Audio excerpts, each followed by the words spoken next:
Okay, magandang hapon po sa ating lahat. Breaking news. Heto na naman, nagkainita na naman itong si Robin Padilla at itong si Senator Kiko Pangilinan. Okay, muling nagkasagutan sa plenaryo. Oh, kasi po, actually, may point naman talaga itong si Robin Padilla.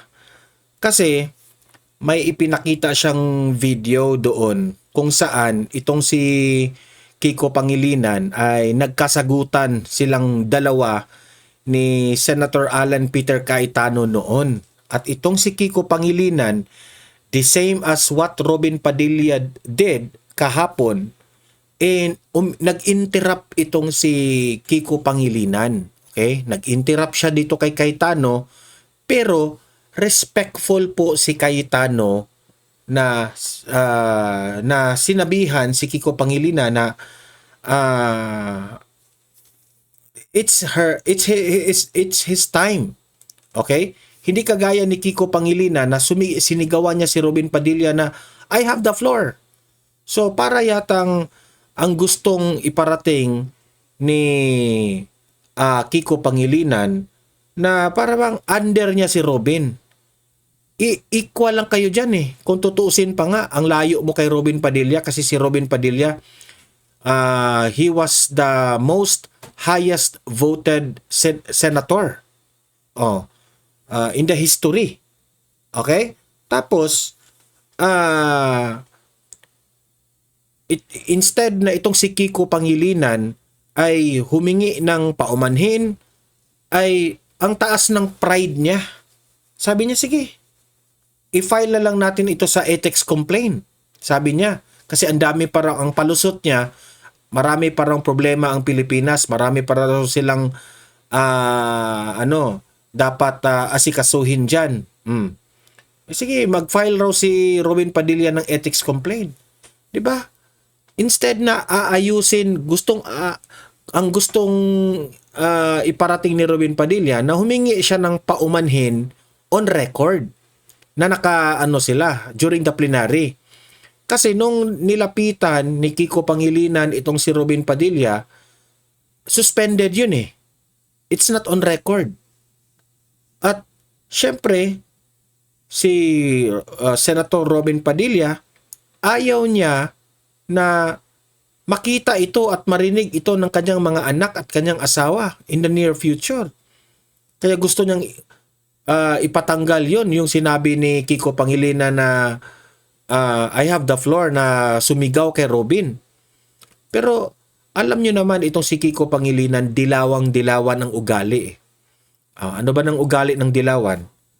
Wala sa hulog yung mga argumento na kahit sila yung mali, pinagpipilitan na tama yung ginawa nila. Yan naman talaga mga dilawan eh. Example yan, yung pare na si ayoko na lang example yun, yung paring dilawan na si Flaviano. Ang dami, yung mga dilawan, ganyan ang mga ugali nila eh.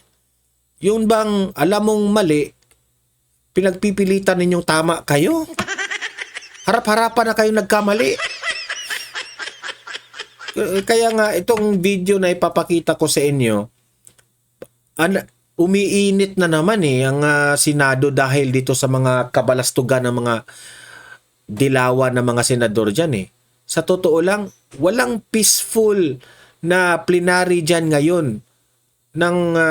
Parang inggit na inggit itong minority ngayon na bago na ang Senate President na si Senator Alan Peter Cayetano na. Mantakin nyo, narinig ko kanina sa balita, itong si Senator Alan Peter Cayetano, kasi sinabihan siya yung majority ngayon manipis. Kasi they only get 13 members. Manipis raw. Anong sabi ni Senator Alan Peter Cayetano? Okay, buti na lang yung majority natin na manipis. Yung majority nyo dati, makapal. Why? Anong ibig sabihin ni Alan Peter Cayetano? Majority nga kayo noon, pero ang kakapal ng mga mukha ninyo. Yan ang ibig sabihin ni Senator Alan. Papakita ko sa inyo itong video na ito na itong si Senator Padilla. He was giving a point na kailangan ba nating manigaw ng kapwa natin senador? Nagdala pa si Robin Padilla ng libro ng batas ng Senado. Wala po doon nakasaad sa batas na pwede kang manigaw ng kapwa mo senador. Yan ang point ni Robin Padilla. Kasi kung hindi naman natin susundin itong, kasi ang gusto ni Robin Padilla, humingi siya ng paumanhin, mag-sorry siya in front of the plenary. Yung hindi, na suspended. Yung talagang during the plenary. Pero ang tigas ng ulo ni Kiko ayaw niya. Wala ka ng respeto sa batas ng ng Senado. Kaya sabi ni Robin Padilla, itapon na lang natin itong libro na ito. Kasi hindi naman natin gumagawa tayo ng batas dito sa Senado. Hindi man sinusunod. So itapon na lang natin yan. Yan ang point ni Robin Padilla. Namangha lahat. Yan ang ipapakita ko sa inyo ngayon. Okay? Pero, bago ang lahat, bago natin yan na pakikinggan, bago natin ipapakita yung video na lang na yan, ay paki-like at saka paki-share itong video natin para kakalat ito sa taong bayan. Okay? And then, sa mga hindi pa nakasubscribe sa akin, subscribe na po kayo para updated kayo sa mga ganitong balita, okay? Ma-notify yung mga cellphone ninyo. Libre lang yan, walang bayad yan, okay? Eto, pakinggan ninyo itong mainit na sagutan ni Kiko Pangilinan at ni Senator Robin Padilla. Sa ating pinunong mayorya. Mga mahal kong kasama, mga kagalang-galang kong kasama, at mga karespeto kong mga kasama, meron po akong naiwang usapin kahapon sa ating sesyon. Tungkol po ito sa asal o decorum ng isa sa ating kasamahan. Kaya naman, muli po akong humingi ng pagkakataon na makapagsalita ukol dito upang ipaalala at bigyang diin ang ating mga alituntunin dito sa Senado.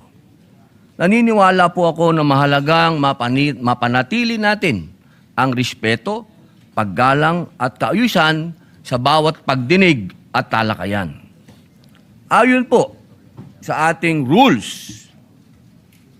Ayan bit-bit ni Robin Padilla. Dala-dala niya yung rules dyan sa Senado. Ang sabi po dyan, Section 93, Rule number 34, Unparliamentary Acts and Language.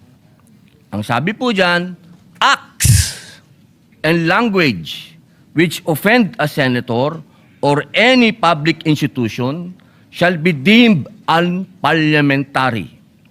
Sa wikang Pilipino, sunog si Kiko Pangilinan dito.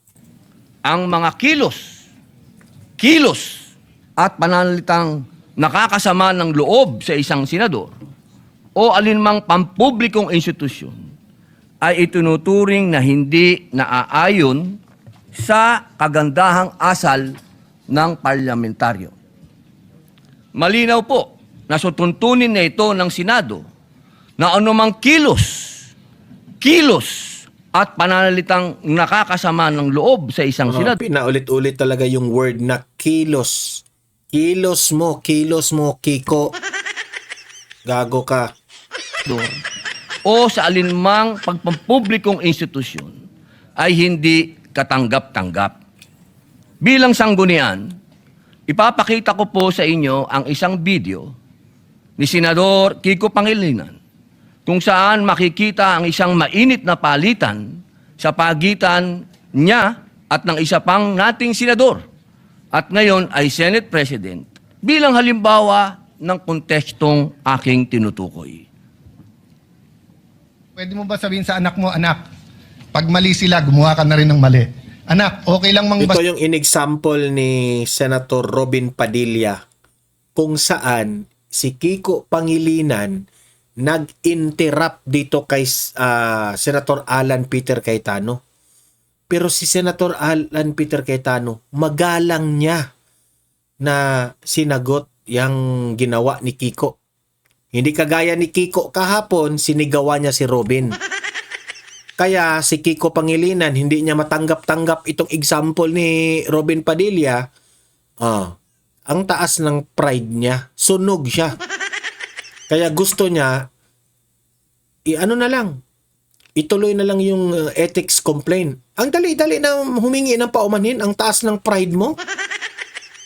Kaya pala, muntik na kayong naghiwalay ni Sharon Cuneta. Totoo ba yon? Ha?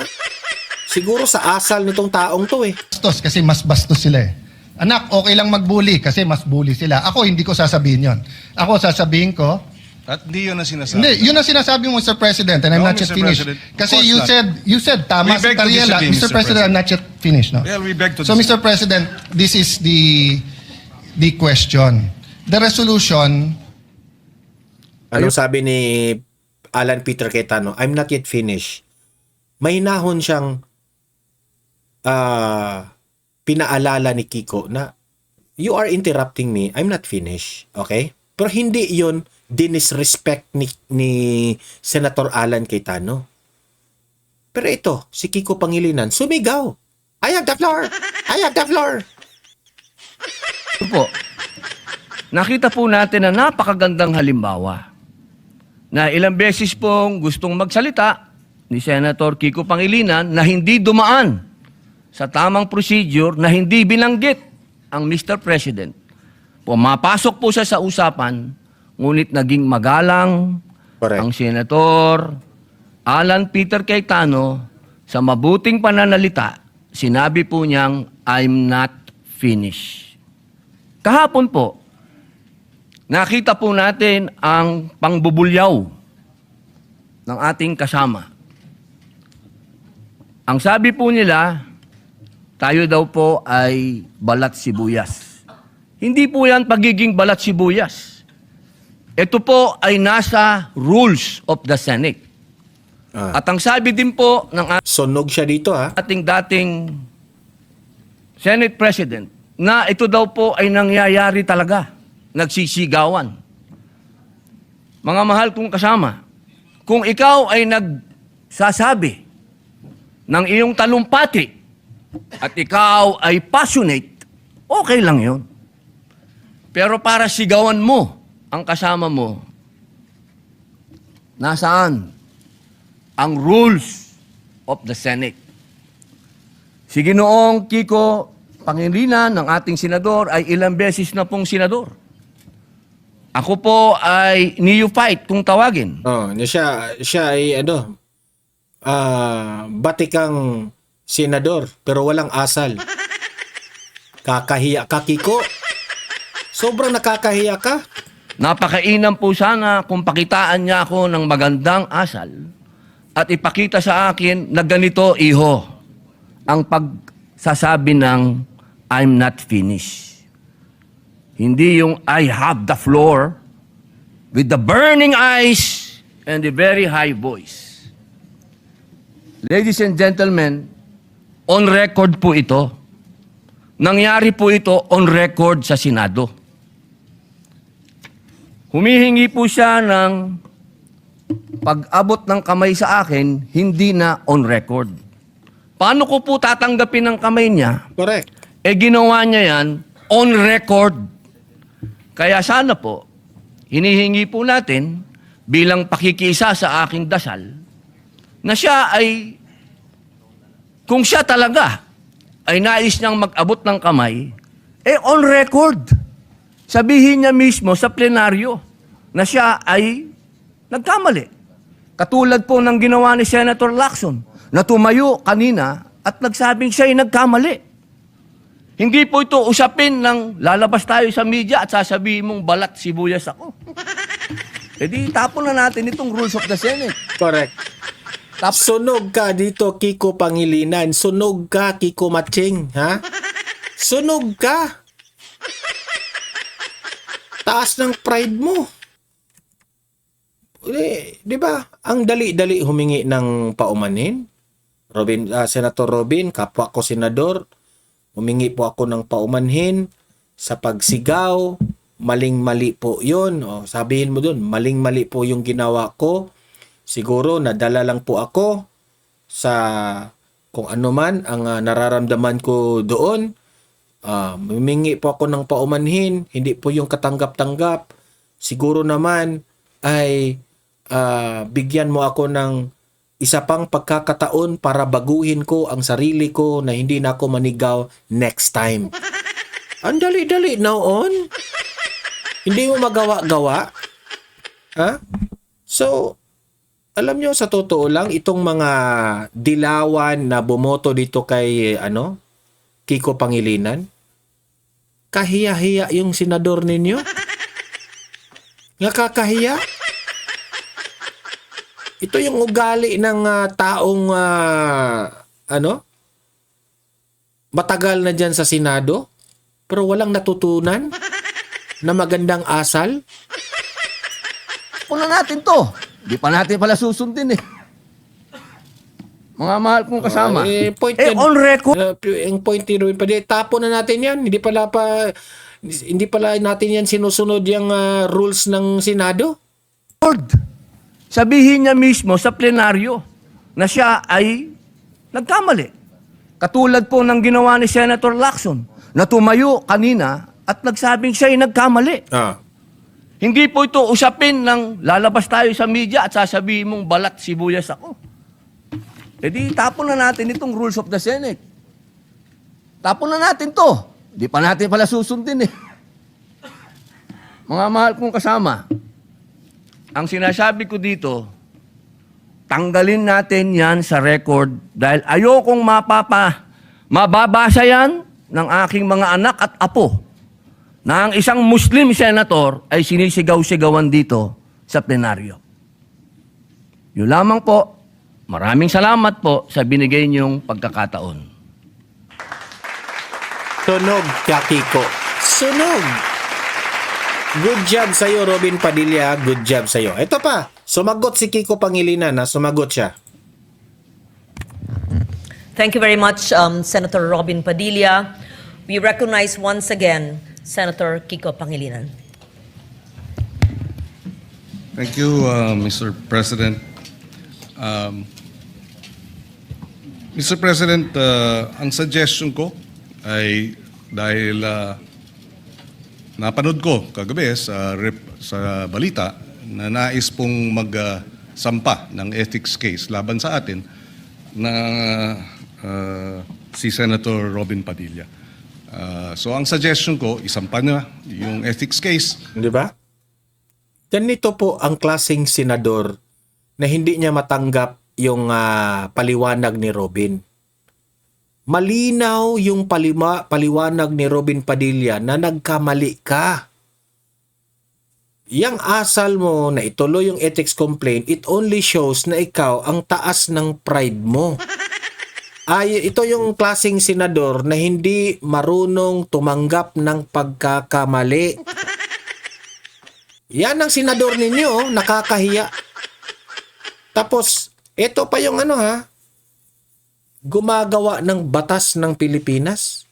This kind of asal. Papayag ba tayo na meron tayong senador na ganito? Kaya pala, kahit maling-mali yung mga argumento nila, pinipilit nilang itama. Like for example, yung argumento patungkol doon sa China na clarify ni Senator Marcoleta. Di ba? Sila, kung makikita mo ito mga dilawan na ito, pinipilit nila na si Marcoleta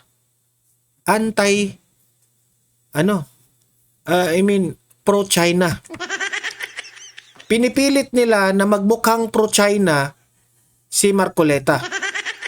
Wala mang direkta na sinabi nila na pro-China si Marcoleta, pero alam nilang mali sila, pero pinipilit nilang tama.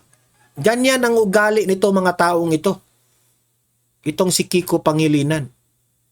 Very obvious, very obvious ang point ni Robin Padilla dito. na nagkamali ka, sumigaw ka, humingi ka ng paumanhin. Kasi nakasaad po sa rules ng ating vicinity of this Senate na hindi ka gagawa ng kilos na ikakasama ng ating kapwa senador. Pero ginawa mo. Sinigawan mo si Robin. Disrespect yun. Pandi-disrespect yun ng kapwa senador. Ikaw pa yung nag-disrespect. Ikaw pa yung taas ng pride mo. Ha? Tapos ang kakapal ng mukha mo, makipag-handshake na suspended yung session? Huh. Anong akala mo kay Robin Padilla? Ha? Senator Kiko? Anong akala mo kay Robin Padilla? Na ismulin mo siya? Ibilitol mo siya? Sigaw-sigawan mo siya during the plenary? Pagkatapos, humingi ka lang ng paumanhin? O handshake outside na suspended na yung session? It only shows na yung ginawa mo kahapon, sobrang plastic mo. Pareha lang kayo ni Sharon Cuneta, mga plastic kayo. Bakit ko ba nasabing plastic yan si Sharon Cuneta? Kasi, kung lait ng mga Marcos nung panahon ng kampanya sa 2022, kung paano ninyo binastos, paano ninyo inakusahan ang pamilyang Marcos noong 2022, pagkatapos na presidente na si Marcos, halos humalik kayo ni BBM doon sa Malacanang. Anong tawag mo doon? Plastic. Plastic kayo, sir. Plastic. At doon na po sa Ethics Committee natin pag-usapan ito dahil marami pang ibang mga mas importanteng bagay sa aking paniwala. Hindi. Mas importante na makorehir yung ugali mo na bastos. Ang dapat nating talakayin. Maraming salamat po. For the record, Mr. President. Thank you very much, Senator Pangilinan. We recognize Senator Padilla once again. Wala na po siguro mas importante kung rules of the Senate ang pinag-uusapan natin. Correct. Alam niyo, sunog talaga si Kiko Pangilinan. So, ang ibig pong sabihin ba niya na hindi kayang mahumingi ng paumanhin ng isang veteran senator? Para sa kanyang pagtaas ng boses? Yun po ba? Nakikita ko po ang matamis na ngiti ni Senator Kiko Pangilinan. Napakahirap po bang sabihin nun? At kailangan pa natin umabot sa ethics? May I suspend session first? Sunog si Kiko. Sunog ka, Kiko. Siguro mayroon na namang lalabas na video dito na behind the scenes. 'Di ba? Yan ang example ng ugali ng mga dilawan. Hindi lang naman si Kiko Pangilinan ang ganyan sa mga dilawan. Dilima. Look at Dilima now. Yan ang usapin itong vlog na ito. Pag-uusapan natin ang ugali ng mga dilawan. Look at Dilima. Wala mang direkta na walang direkta na galaw na si Duterte ang nagpakulong sa kanya, si Dilima, nung time na presidente pa si Duterte. Ang nagpakulong kay Dilima, yung mga nag-aakusa sa kanya. Yung sina Colanco, si Bastian, di ba? Pero look at now, yung asal ni Dilima. Talagang nagre-revenge siya sa mga Duterte. Obvious naman. Anong ginawa niya ngayon sa House of Representatives? Di ba? Kung pwede pa lang, Kung pwede pa lang kalad ka rin siguro niya si BP Sara para lang ma-impeach. Gagawin siguro niya, ha? Yun lang nga sa akin. Nagsabi lang ako, na kung pwede pa lang. Kasi parang lagpas sa langit ang galit niya sa mga Duterte. Yan ang example ng mga dilawan. Hindi kasi matanggap-tanggap nito mga dilawan na ito na natalo si Mar Rojas noong panahon ng 2016 na si Duterte yung nanalo. At kasi sa panahon ni former President Duterte, doon kasi na-emphasize yung kapalpakan ng mga dilawan. Actually, si Duterte, hindi man niya biniblame si Pinoy yung kapalpakan niya yung gobyerno. Wala man. Wala. Verbally, wala siya. Hindi niya pinakailaman. Hindi po ugali ni Tatay Digong dati na sabihin na nating mang-blame sa dating administrasyon. Walang ganun si Duterte.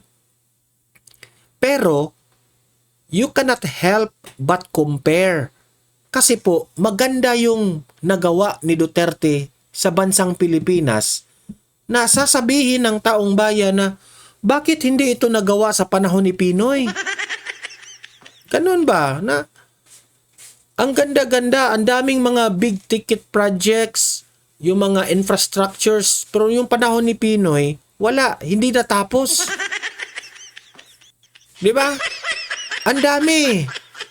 So hindi nila matanggap na mas magaling pa ang mga Duterte sa mga dilawan. Hindi nila matanggap-tanggap. So tapos yun pang sa ABS-CBN. Si Duterte ang pinagbibintangan nila na si Duterte ang nagpasara ng ABS-CBN, which is hindi. Ang nagpapasara ng ABS-CBN yung House of Representatives. Kasi nakitaan sila ng ebidensya na marami pong violations na ginawa ang ABS-CBN na hindi nila nasagot. Kaya malaki ang galit ng mga dilawan sa mga Duterte to the point na pati itong mga kaalyado na naka-aligned na mga senador kay Duterte, ayaw nilang humingi ng paumanhin na nagkamali sila. Itong si Kiko Pangilinan na sumisigaw,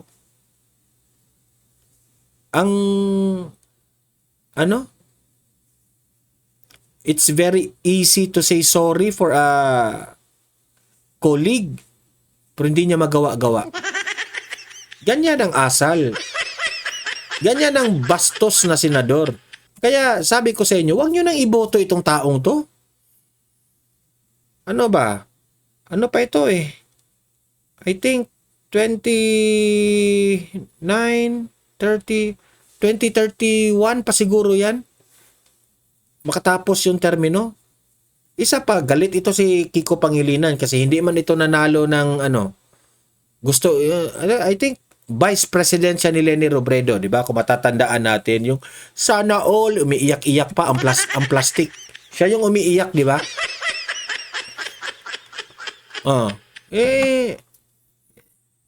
Yung in-example ni Senator Robin Padilla, yung sagutan nila kay Senator Alan Peter Cayetano, sunog siya doon. Napahiya si Kiko doon. Pahiya siya doon. Imagine that one, nag-interrupt siya ni Senator Alan Peter Cayetano. Pero anong sabi ni Senator Alan Peter Cayetano? Nirespeto pa rin niya si Kiko. Pero si Kiko, nung si Robin ang nag-interrupt niya, binastos niya si Robin by shouting Robin Padilla. Kaya sabi ko, itong mga dilawan na ito, hindi talaga nila tatantanan ang mga Duterte allied senators, yung mga aligned senators. Ayaw nila. Takot sila na maging presidente ulit ang mga Duterte.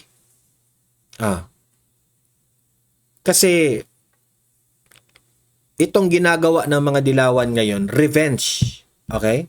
Isa na dyan, yung ginawa nila kay former President Duterte, itong si Trillanes. Hindi kasi nila kaya na kasuhan si Tatay Digong dito sa Pilipinas. Hindi nila kaya. Why? Kasi kung dito yan ililitis, mababasura rin yan. Kasi wala silang ebidensya. Yung gawa-gawa nila na numbers na 30,000 ang ginurgor ni Duterte, wala silang maipakita na ebidensya. Kaya hindi talaga uusad yan. So ano ginawa nila? Ginamit nila ang ICC sa kanilang pansariling interest. At itong lintik na ICC na ito, itong lintik na ICC na ito, naniniwala rin sa mga dilawan. Naniniwala rin. Kaya itong si Bongbong Marcos, itong administrasyon na ito, ginamit rin niya ang ICC. Kasi hindi rin matanggap-tanggap ng mga loyalista itong si BBM. Yung mga critic,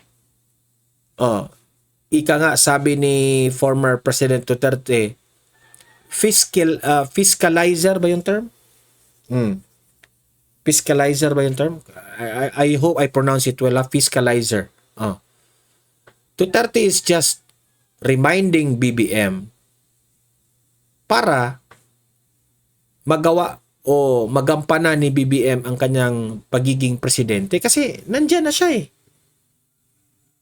Ang best na humingi ng advice si BBM at that time, yung 2022, 2023, the best person na hihinga niya ng advice, si Duterte. Pero ang taas ng pride niya. Anong ginawa niya?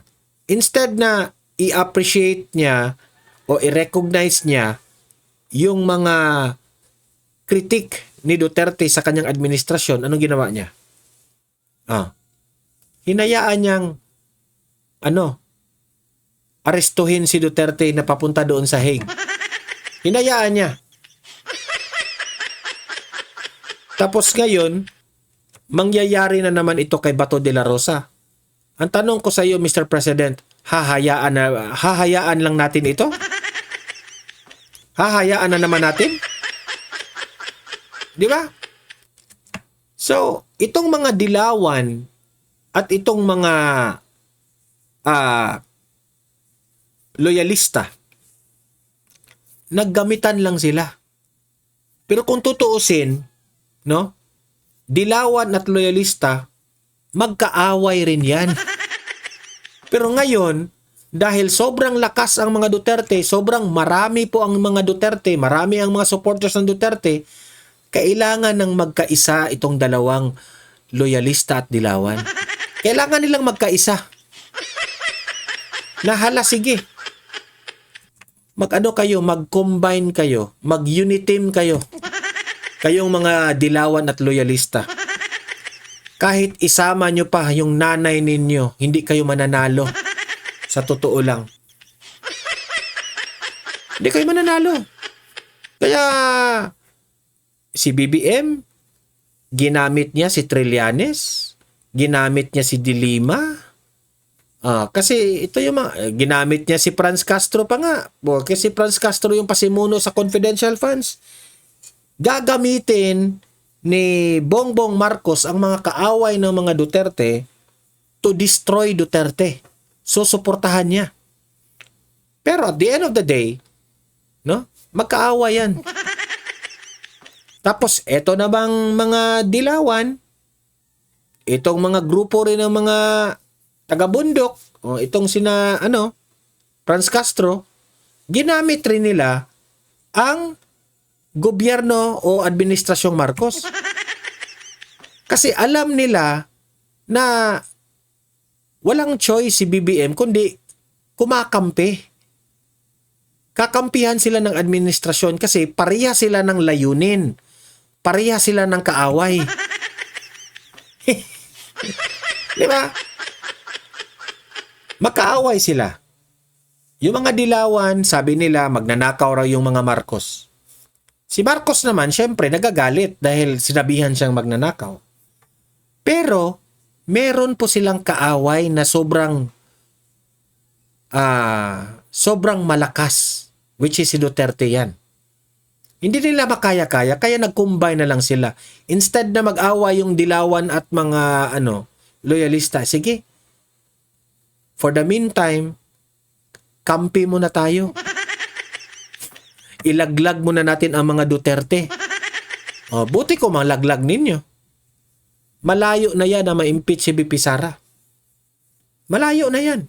Hindi na yan ninyo basta-basta ma-impeach si VP Sara kasi hindi nyo na makukuha ang numero sa impeachment. They have to get 16 votes from the Senate. Tapos ang majority na naka-align kay VP Sara, 13 senators. Majority of the senators, sa tingin ko, ayaw nila yung impeachment kay VP Sara. Paano uusad yan? Iyak na naman kayo. Bigyan ko na kayo ng tip, mga dilawan at loyalista. Ang pag-asa ninyo, COMELEC na lang. Kung dadayain ng COMELEC na matatalo si VP Sara, ano lang ito analysis lang ito yun na lang ang pag-asa ninyo para manalo kayo.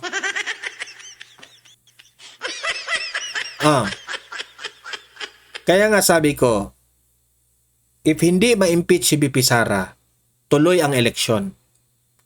Kung tuloy yung eleksyon, sigurado ng presidente si VP Sara. Di ba? So ano ang tanging paraan nila?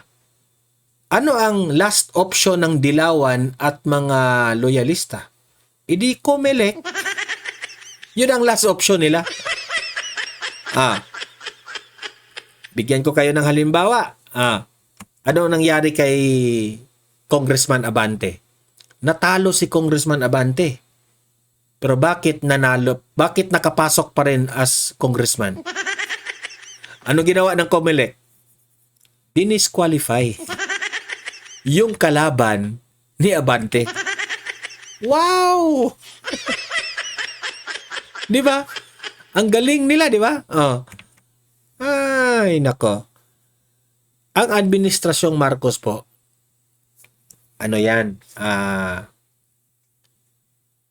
nangangamba na rin yan sila. But ito lang yung masasabi ko sa mga government official. Ito lang yung masasabi ko sa Malacanang, especially on Bongbong Marcos. Sir, ito yung tandaan mo. Ikaw ang pinaka may kapangyarihan ngayon sa bansang ito. Na government official. Pero meron pang mas makapangyarihan sa iyo.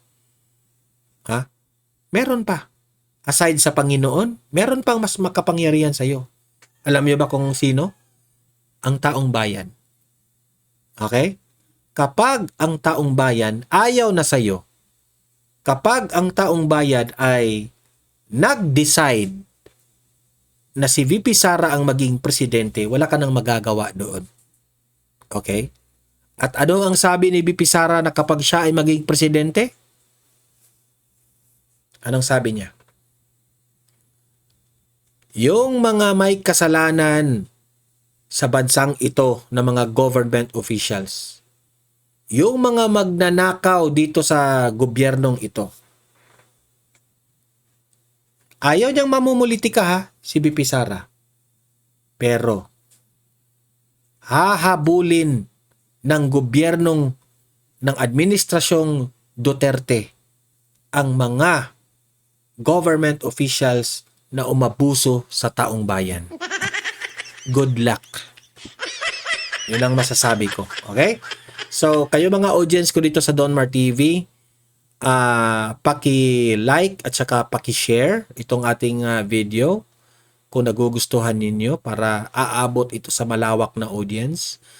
At libre kayong mag-comment mag-react sa inyong mga opinion at babasahin natin yan sa comment section.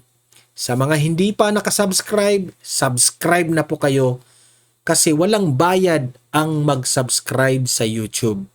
At kapag nakasubscribe na kayo, updated pa kayo sa ating mga maiinit at trending na mga balita. Okay? See you in my next video. Have a great day. Have a great night. God bless po sa ating lahat. Mabuhay ang Pilipinas and God save the Philippines. Bye-bye.